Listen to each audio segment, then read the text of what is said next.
قارون کو دولت مل گئی، اتنا بڑا خزانہ تھا اس کے پاس کہ قرآن کہتا ہے کہ ایک جماعت مل کے صرف خزانے کی چابیاں اٹھاتی. یعنی یہ معاذ اللہ کوئی گپ نہیں، یہ قرآن مجید نے بیان فرمایا کہ ایک جماعت مل کے صرف خزانے کی. تو حضرت سیدنا موسیٰ علیہ السلام نے کہا زکوٰۃ دو. زکوٰۃ کے معاملے میں لوگ ہیل و حجت سے کام لیتے، غریب ہو جاتے. اس کو کہا زکوٰۃ دو تو کہنے لگا آپ کی تو میرے مال پہ نظر ہے. اب نے فرمایا تو بڑا بیوقوف ہے، مال تجھے اللہ نے دیا ہے نا، اللہ کے رستے میں دے. یہ کام ذرا مشکل ہے کہ اس کو بار بار کہا تو اس نے نہ بجائے اس کے کہ وہ مال دیتا، اس نے حضرت موسیٰ پہ الزام لگا دیا. ایک عورت کو تیار کر کے لایا. یہ الزاموں والا کیس سنتے آ رہے ہیں آپ کہاں تک؟ حضرت یوسف پہ بھی لگا، جناب مریم پہ بھی لگا، حضرت سیدنا موسیٰ کلیم پہ بھی لگا، اور حضرت عیسیٰ پہ بھی. سارے ہوئے نا الزامات. آپ کیا بات کرتے ہیں؟ الزام لگانا، بہتان ترازی کرنا، اور ہمارے یہاں اچھی بات دل سے پھیلتی ہے، بری خبر وہ جلدی پھیل جاتی. ایک عورت کو تیار کر کے لایا معاذ اللہ تعالیٰ حضرت موسیٰ پر الزام لگانے کے لیے. اور جب وہ بی بی آپ کے سامنے لا کے کھڑی کی تو حضرت موسیٰ نے جلال فرمایا تجھے قسم ہے اللہ کی عزت کی، سچ سچ بتا معاملہ کیا ہے. تو وہ خاتون کانپنے لگی، کہنے لگی میں موسیٰ کلیم کے سامنے کیسے کھڑی ہو سکتی؟ مجھے تو اس نے پیسے دے کے تیار کیا، مجھے اس نے مجھے پیسے دے کے تیار کیا، اور بڑی اس نے مجھے تکلیف دی ہے. یہ جب کہا تو حضرت موسیٰ علیہ السلام رونے لگے کہ تو سارا کچھ کرتا پر میری سفید چادر پہ داغ تو نہ لگانے کی کوشش کر. آپ رونے لگے. آپ یقین کریں لوگ تکلیف دیتے ہیں، بعضوں کا ایسی بات کرتے ہیں جس کا کوئی وجود نہیں ہوتا. تو یہ کچھ لوگ کر دیتے ہیں لیکن وہ سمجھتے نہیں. کہتے ہیں آپ حوصلہ کریں، آپ درویش ہیں. حضرت موسیٰ سے بڑا درویش کون ہوگا؟ کلیم تھے نا اللہ کے، بڑا جگرا ہے نا. لیکن رو پڑے، کہنے لگے تجھے ایسا نہیں کرنا چاہیے. کہنے لگے اللہ اب اسے سزا دے. تو رب کریم نے اس کے سارے ساز و سامان سمیت اسے زمین میں دھنسا دیا. وہ زمین میں غرق ہو گیا اپنے خزانے سمیت. امام اعظم ابو حنیفہ رحمۃ اللہ تعالی علیہ کچھ لوگ حسد کرنے لگے تو ایک عورت ایک دفعہ آ گئی، کہنے لگی کوئی مسئلہ پوچھنا ہے. یہ بڑا کٹھن سا معاملہ ہوتا ہے، جو آدمی جو کام کر رہا ہوتا ہے کوئی روپ دھار لیتے. مسئلہ کچھ نہیں، اندر آئی تو باہر سے شور ہو گیا. لوگ آ گئے، کوتوال کو بلا لیا، معاذ اللہ امام صاحب کے پاس بی بی ہے، جیل میں لے گئے، سویرے فیصلہ کریں گے. رات کو نا ساری رات امام اعظم نے نماز پڑھی، ساری رات، اور کہنے لگے اللہ اب تو میں بوڑھا ہو گیا، اس حال میں اب ان سوالوں کا جواب دوں گا. وہ عورت بھی ساتھ بند تھی، اس عمر میں ان سوالوں کے جواب یار بڑا مشکل ہوتا ہے. اللہ اکبر. اس عمر میں امام صاحب رو رہے تھے تو اس عورت کا دل نرم ہو گیا. امام صاحب سے کہنے لگی مجھے غلطی ہو گئی، میں نے پیسے کسی سے پکڑ لیے تھے. حضور آپ تو اللہ کے نیک بندے. امام صاحب کہنے لگے اب ایک نیکی کر، کوتوال سے کہہ کہ مجھے کوئی تکلیف ہے تو میں دوا کھا کے واپس آ جاؤں گا. تو وہ کوتوال تو پہلے ملا ہوا تھا، اس نے اس کو کہا کہ مجھے کوئی تکلیف ہے میں گھر جاتی ہوں، دوا کھا کے واپس. امام صاحب نے سمجھا دیا. وہ گئی تو جو برقع اس نے پہنا ہوا تھا نا نقاب ساری عورتیں، وہ جا کے نا اس نے امام صاحب کی بیوی کو دیا. امام صاحب نے اس کو سمجھا کے بھیجا تھا. وہ برقع گھر لے گئی اور جا کے زوجہ کو ساری بات سنائی. وہ دوائی کھانے گھر چلی گئی اور زوجہ برقع پہن کے تھانے آ گئی. سویرے قاضی کے سامنے بھیج ہوئے تو کہنے لگا جی آپ اتنے بزرگ ہو کے عالم ہو کے بیوی کے ساتھ اکیلے. فرمایا میری بیوی ہے تو میں نے اکیلے ہی ہونا تھا اس کے ساتھ، اور کس نے ہونا تھا؟ جناب آپ کی بیوی. فرمایا بلاؤ میرے سسر کو، اور بلاؤ محلے کی 10-12 عورتوں کو بھی دیکھ لے. انہوں نے دیکھا تو امام صاحب کی بیوی نکل آئی. وہ جتنے تھے نا الزام لگانے والے وہ اب غور سے دیکھ رہے تھے. تو ایک کہنے لگا امام صاحب سے یہ کیا ہوا؟ فرمایا قرآن ہے وَتُعِزُّ مَن تَشَاءُ وَتُذِلُّ مَن تَشَاءُ. یہ قرآن ہے. ہونا کیا تھا؟ رب نے اپنا وعدہ سچا کر کے دکھایا ہے. تو اس نے بھی الزام لگایا، پھر سزا یہ ملی کہ وہ ہمیشہ کے لیے زمین میں دھنستا۔ دولت کون دیتا ہے؟ اللہ دیتا ہے نا، تو اگر اللہ کہے تھوڑی سی واپس بھی کرو، بندیاں دے خرچے بات جانتے تھے، تھوڑی سی واپس مانگ لے تو ہاتھ تنگ ہو جاتا ہے۔ یہ خاتون نے ایک دفعہ مجھے پیغام دیا تو میں بڑی اس کی بات سن کے مجھے عجیب لگا۔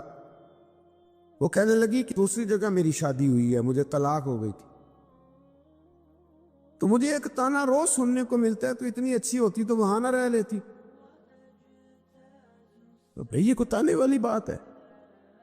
کو ضروری ہے کہ بیوی غلط ہوتی ہے تو طلاق ہوتی ہے؟ اللہ کے محبوب علیہ السلام کی 2 صاحبزادیوں کو ابو لہب کے 2 بیٹوں نے طلاق بھیج دی تھی، کس کی غلطی تھی؟ تو آپ کیا کہہ سکتے ہیں یہاں کیوں طلاق؟ تو اتنی جلدی بات تھوڑی کر دیں گے آپ، تھوڑی احتیاط فرمائیں بولنے۔ حضرت عبداللہ ابن عباس فرماتے ہیں میرے نبی پاک علیہ السلام نے میری تربیت فرمائی، اور محبوب پاک علیہ السلام نے فرمایا عبداللہ یاد رکھنا، یہ نوجوان دوست میری بات لکھ لیں، پریشان لوگ میری بات لکھ لیں، جن کے پاس قوت فیصلہ نہیں وہ اس بات کو لکھ لیں۔ حضرت عبداللہ ابن عباس فرماتے ہیں میرے نبی پاک علیہ السلام نے مجھ سے فرمایا تھا عبداللہ سن، اگر ساری دنیا مل کے تیرا کوئی نفع کرنا چاہے کر نہیں سکتی جب تک میرے رب کی رضا نہ ہو، اور فرمایا ساری دنیا مل کے تیرا کچھ بگاڑنا چاہے تو عبداللہ بگاڑ نہیں سکتی جب تک رب کریم کی حکمت کا تقاضا نہ ہو۔ لوگوں سے ڈرنا، لوگوں کی طرف دیکھنا، ماحول دیکھ کے اپنے راہ کا تعین کرنا، ہر بندے کے خیالات کے مطابق ڈھلنے کی کوشش کرنا، فلانا نہ ناراض ہو جائے، فلانا نہ ناراض ہو جائے، وہ جس نے ہونا ہو جائے، بس رب رسول ناراض نہ ہو۔ اپنی زندگی میں اپنے مالک کو مولا جان کے، بل اللہ مولاکم، اللہ تمہارا مولا ہے، وَهُوَ خَيْرُ النَّاصِرِينَ، وہ بہترین مددگار ہے۔ توجہ جب بھی کریں رب کی جانب کریں، اپنے دل کا قبلہ درست رکھیں، سوچوں کے زاویے سیدھے رکھیں۔ میرے بھائی، مالک جب بندوبست کر دے نا، جب مالک بندوبست کر دے، پھر ایسا بندوبست کرتا ہے کہ لوگوں کے پاس نا چارہ نہیں رہتا۔ حضرت مریم رضی اللہ تعالی عنہا پاک باز تھی، مسجد میں رہی تھی، پر مالک کی حکمت کے تقاضے بڑے عجیب ہے نا۔ پھر جناب مریم کو اللہ تعالیٰ نے بغیر شوہر کی اولاد عطا کر دی۔ یہ بات ہی ایسی تھی، کسی نے کہا تھا کہ مخلوق تو فنکار ہے اس درجہ کے پل بھر میں سنگے در کعبہ سے بھی اصنام تراشے، تم کون ہو کیا چیز ہے داغے کبابی، لوگوں نے تو مریم پہ بھی الزام تراشے۔ تو لوگوں نے کہا کدھر سے لے آئی بچہ، تیرا باپ تو ایسا نہیں تھا، کہاں سے لے آئی؟ اللہ کرے میں آپ کو سمجھا سکوں، ذرا اپنے آپ کو وہاں کھڑا کریں کہ ایک پاک باز عورت، پاک باپ کی بیٹی، طیب ماں کی بیٹی، اور اللہ کے گھر میں پرورش پانے والی خاتون، ایک وہ وقت اور ایک یہ وقت کہ اس عورت کو کٹہرے میں کھڑا کر کے پوچھا جا رہا ہے کہ معاذ اللہ تیری گود میں بچہ جائز نہیں ہے، کہاں سے لائی ہے؟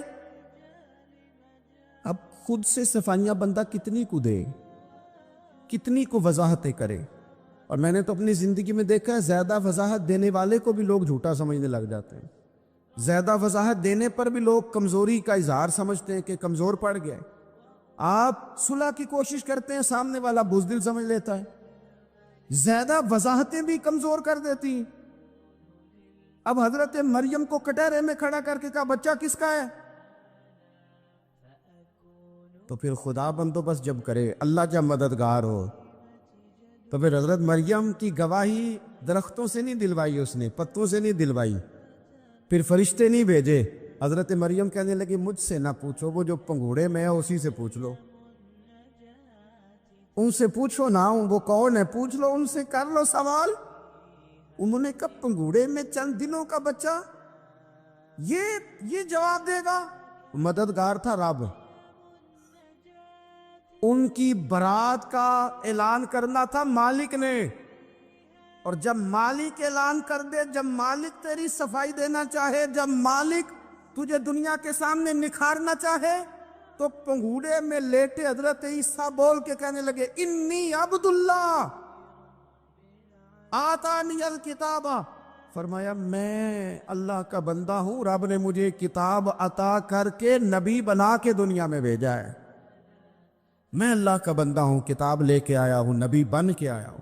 پھر پنگوڑے سے اعلان ہو گیا، پھر بچہ بول پڑا، اور یہ ایک دفعہ نہیں بات ہوئی۔ یہ بنی اسرائیل میں ایک جریج نام کے شخص بھی تھے جو نماز پڑھ رہے تھے، بعض نے لکھا ہے نفل نماز تھی، اماں نے پکارا تو آئے نہیں، تو ماں کے منہ سے نکل گیا تو اتنی دیر تک مرے گا نہیں جب تک کسی بے حیا عورت کا منہ نہ دیکھ لے۔ تو وہ عبادت گزار تھے، لیکن لوگوں نے ان کی عبادت، ریاضت، پرہیزگاری کو نہیں دیکھا، بس ایک عورت کو بھیج کے الزام لگوا دیا۔ وہ عورت آیا جایا کرتی تھی، اب آ جاتی ہیں عورتیں، مسئلہ پوچھنے کی نیت سے بھی آ جاتی ہیں۔ ماحول میں کچھ جگہ ایسی بھی ہیں جہاں عورتیں دم کرانے کے بہانے آ جاتی ہیں۔ وہ خاتون آتی جاتی تھی اس خانقاہ پہ، آستانے پہ، یہ بخاری میں موجود ہے، پر اس نے کہا میری گود میں جو بچہ ہے یہ انہی کا ہے۔ مجھے بتائے کیسے بندہ وضاحت دے؟ حالات خراب ہو گئے، لوگ کٹیا جلانے لگے، ماحول اور طرح کا بن گیا۔ میرے نبی پاک علیہ الصلوۃ والسلام فرماتے ہیں پھر اس رب کے بندے نے کہا مالک تو کریم ہے، تیری مشیت کا تقاضا آیا جو میری ماں نے جملے بولے تھے، پر اب میں وضاحت دینے کے قابل نہیں رہا، اب تو ہی کرم کرے گا تو دروازہ کھلے گا۔ تو وہ چند دنوں کا بچہ پنگوڑے میں بول کے کہنے لگا میں اس درویش کا نہیں، میں تو فلانے چرواہے کا بچہ ہوں، وہ جو بکریاں چراتا ہے۔ رب کی مدد کو پکاریں، اپنے ساتھ اپنے مالک کی مدد کو شامل کریں، تھوڑے رزق پر بھی گزارا اچھا ہونے لگ جائے گا۔ سارے لوگ آپ کو گرانے کی تدبیریں کر رہے ہوں گے اور مالک آپ کو عزتیں عطا فرما دے گا، اس کی بارگاہ سے حکمت کا تقاضا اور ہو جائے گا۔ ہم نے ساری زندگی لوگوں کو راضی کرنے میں گزار دی، ساری زندگی بڑھاپا آ گیا بچوں کو پالتے، اور بچوں نے آخری عمر میں کہہ دیا ابا اگر کوئی ڈھب کا کام کر لیتے تو آج ہمارے دن بھی پھر نہ جاتے۔ ساری زندگی گزار دی بہن بھائیوں کو راضی کرنے میں، ساری زندگی گزار دی ذمہ داریاں اٹھانے میں، ان کو 99 دفعہ دیا، ایک دفعہ نہیں دیا تو انہوں نے کہہ دیا تو نے تو کبھی دیا ہی نہیں، تو تھا ہی نہیں۔ ساری زندگی محلے داروں، علاقے والوں کو راضی کرنے میں گزار دی۔ اور میں نے ایسے لوگ بھی دیکھے دین کے لیے وقت گزارا، لیکن جب بڑھاپے میں دانت کام نہ کرتے تھے تو وقت کے مفتیوں کو بھی مسجدوں کی کمیٹیوں نے کہہ دیا اب آپ کی سمجھ نہیں آتی، ہم نے خطیب کو یور رکھنا ہے، نہ دیکھو دنیا کی طرف، دنیا رلا دیتی ہے، نہ راضی کرو بندوں کو، بندے تھکا دیتے ہیں، نہ پیچھے بھاگو ہر وقت دنیا داروں کے، یہ انسان کو کمزور کر دیتے ہیں۔ وہ تو کریم ہی بڑا ہے، 2 آنسو زمین پر بعد میں گرتے ہیں، بندے کے گناہ سارے پہلے معاف فرما دیتا ہے۔ اللہ کی مدد کا حصول، اپنے مالک کی مدد کی طرف بڑھنا، آپ کو بدر کی جنگ بھی یہی درس دے گی، آپ کو احد کا میدان بھی یہی سبق دے گا، فتح مکہ بھی یہی سبق دے گا۔ میرے دوستو، جب رب مدد فرمائے، جب اللہ مددگار بنے، دوستوں سے ایک بات اکثر کرتا ہوں، میں کہتا ہوں کہ جتنے درد سے آپ امیر کو اپنی کہانی سناتے ہیں نا، اور جس طرح آپ کے آنسو بات کرنے سے پہلے گر جاتے ہیں کہ غریب ہیں، بچیاں ہیں، کاروبار نہیں، او میرے سنگیو، اس سے آدھے آنسو اپنے رب کی بارگاہ میں بکھیرو، اس کے حضور عرض گزار ہو جاؤ، اس سے طلب کرو۔ ایک وقت انسان پر زندگی میں ایسا آتا ہے کہ اسے یوں محسوس ہوتا ہے کہ میرا سایہ بھی ذرا سا پیچھے ہٹ گیا ہے، اسے یوں لگتا ہے کہ میں کسی سہارے پہ ہاتھ ڈالتا ہوں تو وہ بھاگ جاتا ہے مجھ سے، لیکن مالک کی بارگاہ ایسی عظیم بارگاہ ہے، رب رسول کے آستانے اتنے بڑے ہیں کہ آپ جب وہاں کشکول طلب دراز کرتے ہیں تو جھولی پھیلانے میں دیر لگتی ہے، ان کو بھرنے میں تو کوئی دیر نہیں لگتی۔ ہم نے اپنا سوچ کا قبلہ ہی دنیا کو بنا لیا ہے، یہ جو اللہ والوں کی مدد ہے یہ تو ہے نہیں، اللہ ہی کی مدد ہے۔ لیکن یہ جو سیٹھوں کی طرف توجہ کرنا، نوابوں کی طرف توجہ کرنا، دنیا داروں کی طرف توجہ کرنا اور اپنا مزاج اس طرح کا بنا لینا، یارو گردن کو جھکا دیتا ہے خیرات کا پتھر، جہاں میں مانگنے والوں کے سر کبھی اونچے نہیں ہوتے۔ اور اقبال کہتے ہیں غیرت ہے بڑی چیز جہانے تگ و دو میں، پہناتی ہے یہ فقر کو تاج سردارا۔ میں عرض کروں گا کہ اپنی آپ جب توجہ کا قبلہ اللہ رسول کو بنائیں گے تو رب فرماتے وَيَرْزُقْهُ مِنْ حَيْثُ لَا يَحْتَسِبُ، میں نہ تجھے وہاں سے رزق دوں گا جہاں سے کبھی تیرا گمان بھی نہیں کیا ہوگا، یہاں سے بھی مل سکتا ہے، تو نے سوچا بھی نہیں ہوگا۔ بخاری شریف میں حدیث ہے، حضرت جابر بن عبداللہ فرماتے ہیں نبی پاک صلی اللہ علیہ وسلم نے 300 لوگوں کا ایک لشکر روانہ کیا کسی مہم کے لیے، کسی جہاد کے لیے۔ حضرت ابو عبیدہ بن جراح رضی اللہ تعالیٰ عنہ امیر لشکر تھے۔ فرماتے غربت اتنی زیادہ تھی، بھوک اتنی زیادہ تھی کہ ایک ایک کھجور دن میں ایک وقت کھانے کو ملتی تھی، اور کچھ دن ایسے آئے کہ اب کھجور بھی نہیں مل رہی۔ فرماتے اتنی زیادہ بھوک لگی مجاہدین کو، 300 بندہ پتے کھا کے گزارا ہونے لگے۔ یہ بخاری میں موجود ہے۔ آپ فرماتے کہ دریا کے کنارے ہمارا پڑاؤ تھا، ٹھہراؤ تھا، جب بھوک سے نڈھال ہو گئے نا، وَيَرْزُقْهُ مِنْ حَيْثُ لَا يَحْتَسِبُ، اللہ وہاں سے روزی دیتا ہے، گمان بھی نہیں ہوتا۔ فرماتے ہیں ایک مچھلی اللہ تعالیٰ نے دریا کے کنارے بھیجی، فرماتے ہیں وہ تھی تو مچھلی پر پہاڑ جتنی تھی۔ بخاری میں لفظ ہیں، حضرت جابر بن عبداللہ رضی اللہ تعالیٰ عنہ فرماتے ہیں 300 آدمی 18 دن تک اس مچھلی کو کھاتے رہے، مچھلی ختم ہی نہیں ہوئی۔ مچھلیاں نہیں، مچھلی کہتے ہیں 18 دن 300 بندہ کھاتا رہا، مچھلی ختم ہی نہیں ہوئی۔ اور فرماتے ہیں کہ اس کی ہڈی نکال کے، کانٹا کہیں گے آپ اپنی زبان میں، کہتے ہیں وہ نکال کے نا تو اس کو کھڑا کیا نا جب، تو اونٹ کجاوے سمیت اس کے بیچ سے گزر جاتا تھا، 2 اس کے کانٹے جوڑے۔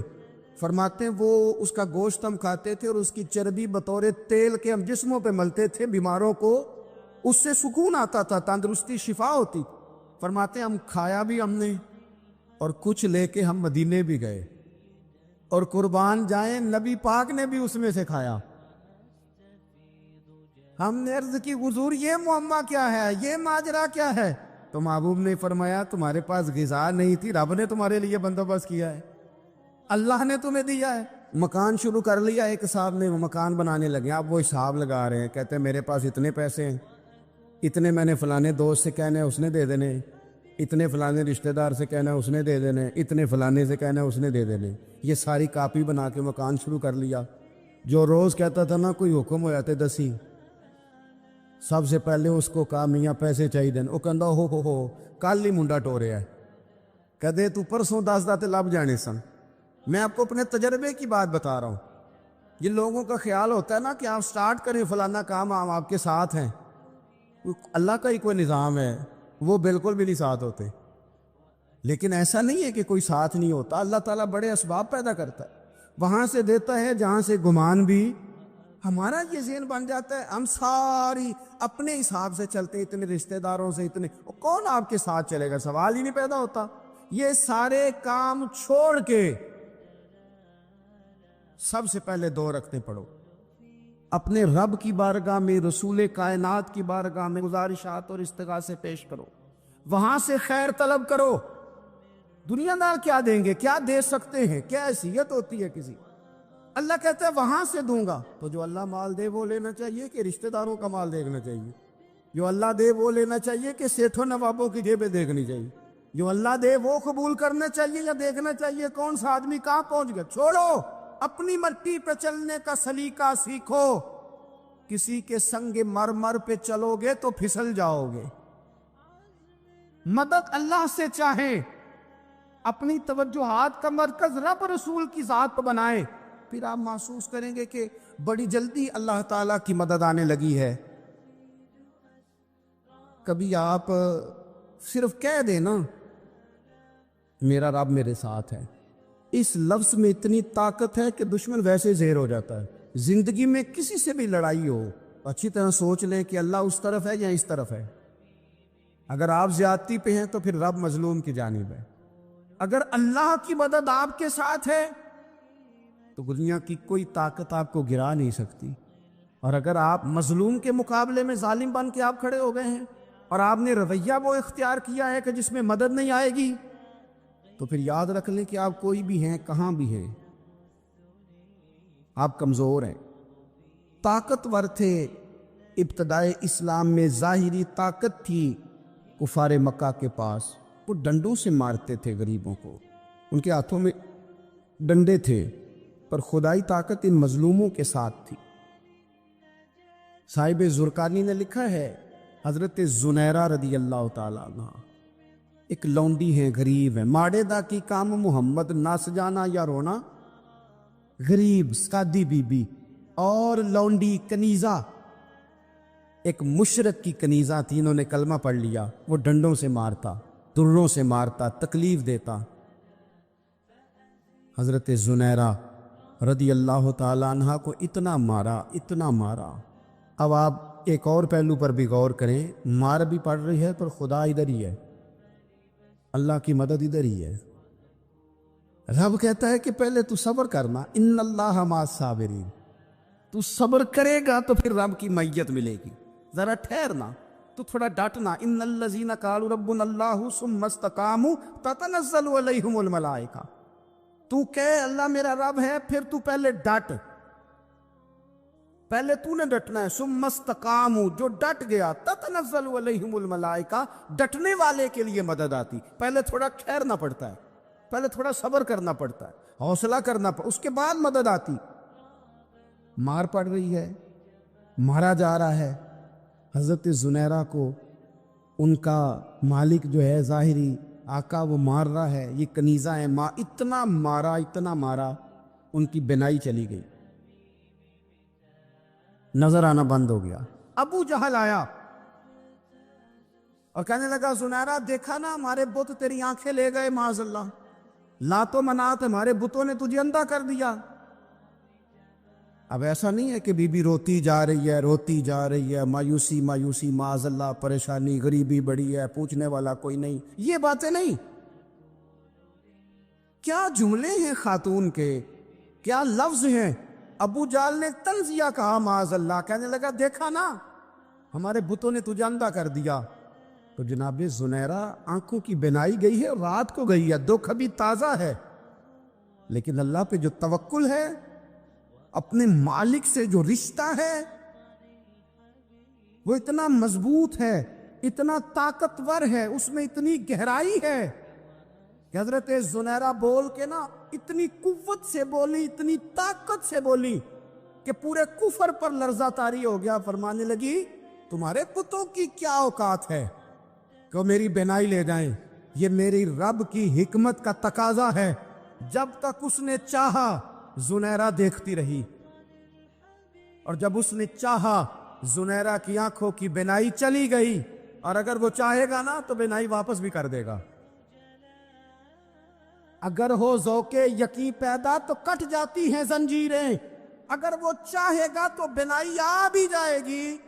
حضرت زنیرہ نے رات کو یہ لفظ کہے، ابو جال اور سارے کفار ڈر کے سن کے چلے گئے، آپ اطمینان سے آ کے بستر پہ سوئی۔ جب سویرے اٹھی تو اللہ نے آنکھوں کی روشنی واپس کر دی تھی، آنکھوں کی۔ اب چھڑی پکڑی ہے، بازاروں میں گھومتی ہے، کہتی ہیں بلاؤ کدھر ہے تمہارے لات و منات، دیکھو میرے رب نے روشنی واپس کر دی، آ کر میرے ساتھ ادھر آ، ستمگر ہنر آزمائیں، تو تیر آزما ہم جگر آزمائیں۔ بیمار لوگوں یاد رکھو، کہہ دیا ڈاکٹر نے کہ تو بڑا بیمار ہے، تو بڑا کمزور ہے، یہ ہو گیا وہ ہو گیا، تو ڈاکٹر اپنے علم کے مطابق بات کر رہا ہے، ہوگا تو وہ جو میرا رب چاہے گا۔ کمزور ہو جانا، پریشان ہو جانا، تکلیف میں آ جانا، پتہ نہیں بات ہو گئی ہے تو جانے کیا ہو جائے گا۔ اپنی زندگی کے اندر اپنے رب سے رشتہ مضبوط کرے، رسول کائنات سے رشتہ مضبوط کرے، اللہ والوں سے رشتہ مضبوط کرے۔ حضرت زنیرہ نے پیغام دیا کہ زندگی میں جو جینا چاہتے ہیں تو وہ رب کا نام لے کے جی سکتے ہیں، جو اپنی زندگی میں خوشیاں دیکھنا چاہتے ہیں تو رسول اللہ کے نام پر خوشیاں دیکھی جا سکتی ہیں. توکل کی بنیاد پر بندہ خوشیاں لے سکتا ہے. اور اگر انسان میں توکل نہیں ہے تو پھر وہ اس کالے جادو سے بھی ڈر رہا ہے، وہ نیلے سے بھی ڈر رہا ہے، وہ پیلے سے بھی ڈر رہا ہے، وہ فلانے سے بھی ڈر رہا ہے، وہ میرے خلاف فلانا رشتہ دار سازش کر رہا ہے تو ڈر رہا ہے، فلانا میرے بارے میں یہ کر رہا ہے تو ڈر رہا ہے، وہ پتہ نہیں دنیا ادھر ہو جائے گی تو کیا ہو جائے گا. اٹھ باندھ کمر کیوں ڈرتا ہے؟ پھر دیکھ خدا کیا کرتا ہے. تو اس ساری گفتگو کا نچوڑ آپ کو یہ عرض کیا ہے. سب سے پہلے تو یہ کہ میدانوں میں مدد بھی اللہ کی، رزق میں مدد بھی اللہ کی، فصلیں خشک ہوں تو مدد پھر بھی اللہ کرے تو پھر ساری مدد، اور اگر انسان بیمار ہو تو پھر بھی مدد اللہ کی. تو اپنے اللہ کی جانب توجہ کو بڑھائیں، آپ اللہ سے مدد کے سوالی بنیں. ترمذی کی ایک حدیث ہے، میں آپ کو زندگی کا تجربہ بتاتا ہوں کہ جب میں بڑا پریشان ہوتا ہوں تو یہ والی روایت کھول لیتا ہوں، مزہ دیتی ہے. میرے نبی پاک علیہ السلام نے فرمایا اپنے دکھ سیٹھوں نوابوں کو نہ کہنا، مالداروں کا نہ کہنا، ورنہ اللہ تمہیں کبھی غنی نہیں کرے گا. فرمایا اپنے دکھ اپنے رب کی بارگاہ میں عرض کرنا، جلدی کرے یا دیر سے کرے اللہ تمہیں لوگوں سے بے نیاز کر دے گا، اللہ تمہیں غنی کر دے گا. رات کو بیٹھو نا اس کی بارگاہ میں. امام غزالی سے کسی نے پوچھا تھا، امام غزالی سے، کہ حضور اللہ کا بندے سے راضی ہونا کمال ہے یا بندے کا اللہ سے راضی ہونا کمال ہے؟ تو امام غزالی مسکرائے، فرمانے لگے رب تو بڑا ہی مہربان ہے، وہ تو بڑی جلدی راضی ہو جاتا ہے. وہ تو مسجد میں آ کے توبہ کرے تو اللہ راضی، کسی یتیم کے سر پہ ہاتھ پھیرو تو اللہ راضی، وہ تو کسی اندھے کو رستہ دکھایا تو اللہ راضی ہو گیا، وہ تو طوائف نے کتے کو پانی پلایا تو اللہ. امام صاحب فرمانے لگے یہ بندہ ہے جو اللہ سے راضی نہیں ہوتا. جس کے پاس اولاد نہیں وہ کہتا ہے چلو ایک بیٹی مل جائے تو میں راضی ہوں، بیٹی مل گئی تو کہتا اب ایک بیٹا بھی ملے تو پھر راضی ہوں، پھر کہتا ہے یہ دونوں اچھی تعلیم حاصل کر لے تو پھر میں راضی ہوں، پھر کہتا ہے یہ بہت زیادہ پیسے کمائے تو پھر میں راضی ہوں. بہرحال راضی ہوتا، لیکن جو راضی ہو جاتا ہے نا، اللہ اکبر، جو اللہ سے راضی سکھی بڑا رہتا ہے، سکون میں بڑا رہتا ہے، مطمئن بڑا رہتا ہے. جو سمجھ لیتا ہے نا کہ جو میرے رب نے بہتر سمجھا وہ میرے اللہ نے مجھے. میں کبھی کبھی سوچتا ہوں کہ یار حضرت بلال حبشی نے کوئی عہدہ نہیں مانگا ساری زندگی،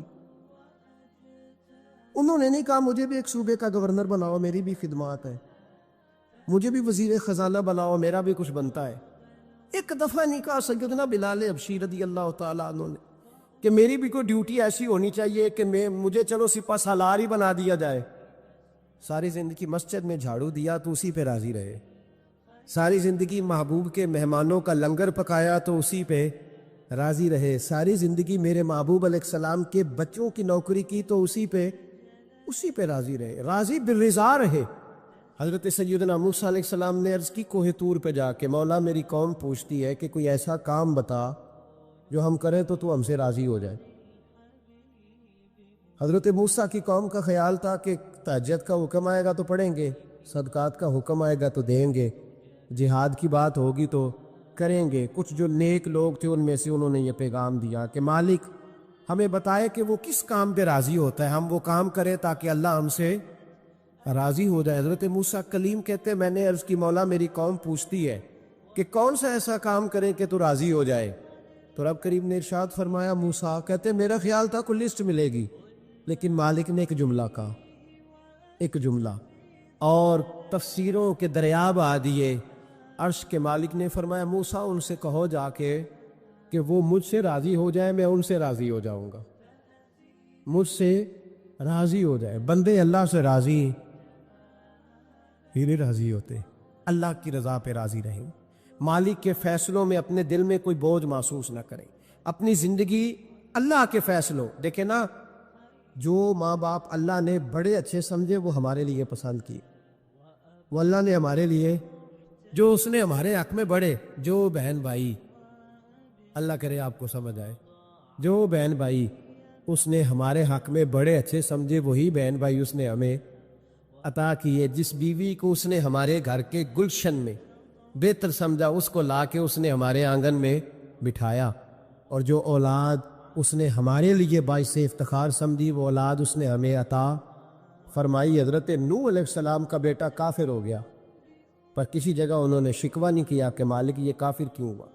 اللہ کے قبضے میں ہے نا دل، پھیر سکتے ہیں نا، مقلب القلوب ہے، لیکن حضرت نوح نے دعا اللہ کی رضا پر راضی رہی۔